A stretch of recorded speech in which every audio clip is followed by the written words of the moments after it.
Video, man. Y'all see what I'm rocking. Just a disclaimer, I will be dropping the LSU Clemson video reaction tomorrow. It's just that the game ended at past 7 o'clock, and look, I'm not trying to make a video like that, alright?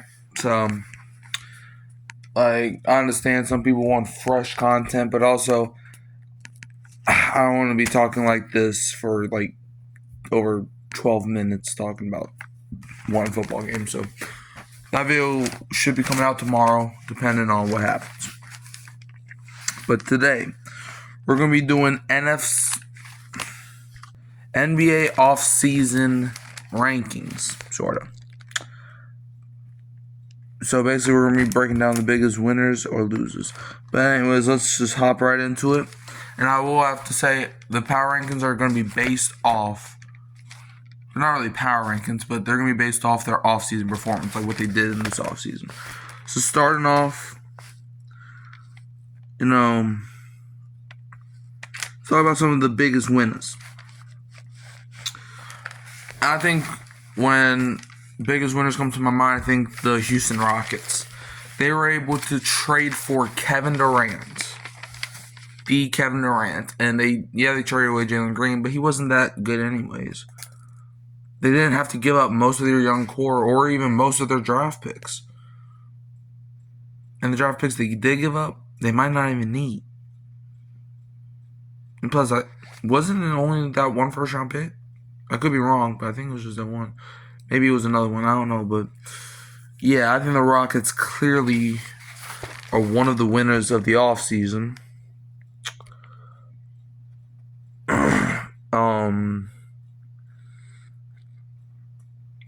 But yeah, also another team that I think another team I think kind of nailed the offseason was the Denver Nuggets. They were able to build around Jokic. Give him help, was what he's been lacking for a couple years now. So yeah, that's another winner in my eyes.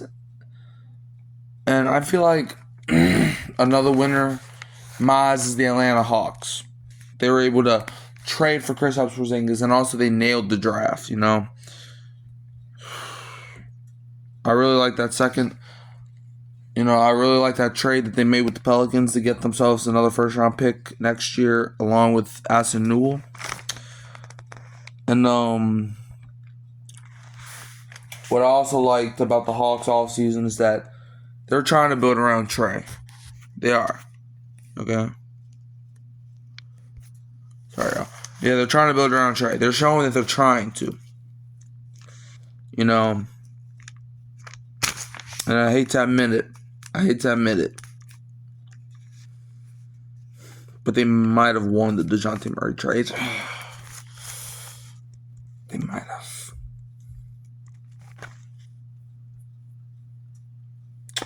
So yeah, I think the Hawks are doing a good job. Is there anybody else? I mean, the Celtics, I think, also had a good offseason. They unloaded lots of their veterans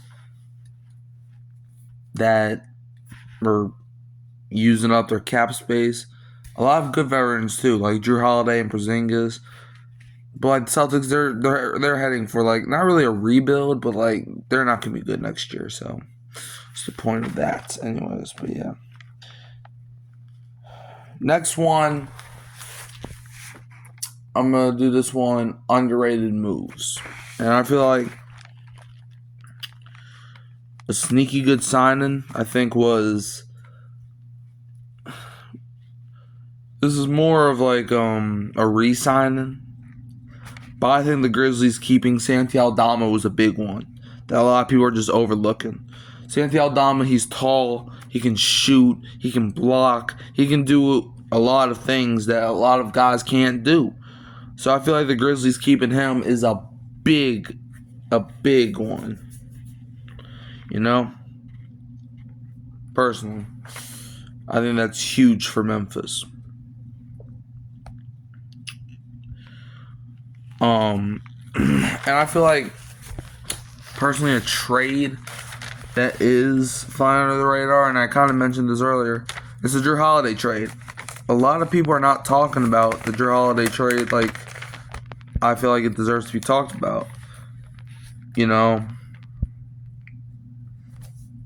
and I feel like it was a win-win. The Celtics get younger at guard, and the Trailblazers get a good defensive guard until Dame comes back. Because if y'all remember, Dame went back to Portland.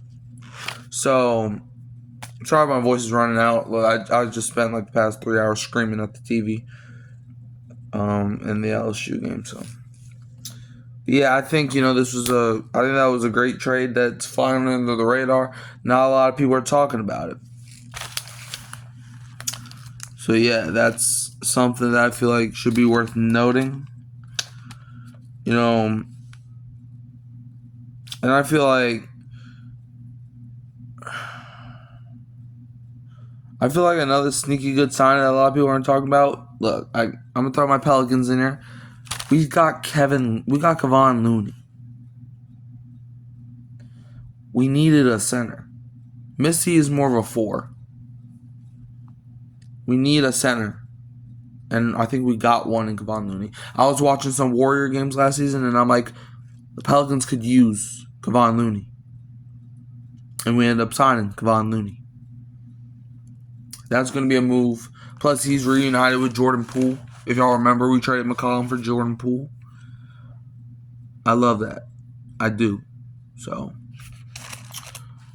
And, another thing, Jordan Poole's young, too. So the Pelicans have a bright future.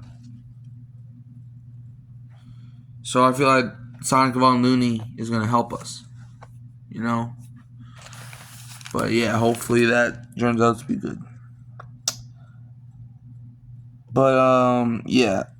So anyways, that's really gonna end the video. I was gonna do like power rankings or whatnot, but it's like I don't know. Maybe I'll do that in like a future video.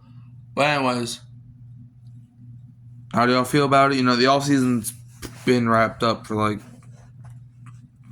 3 weeks. Nothing major's really happened. In fact, to the point where I actually forgot that the NBA even existed.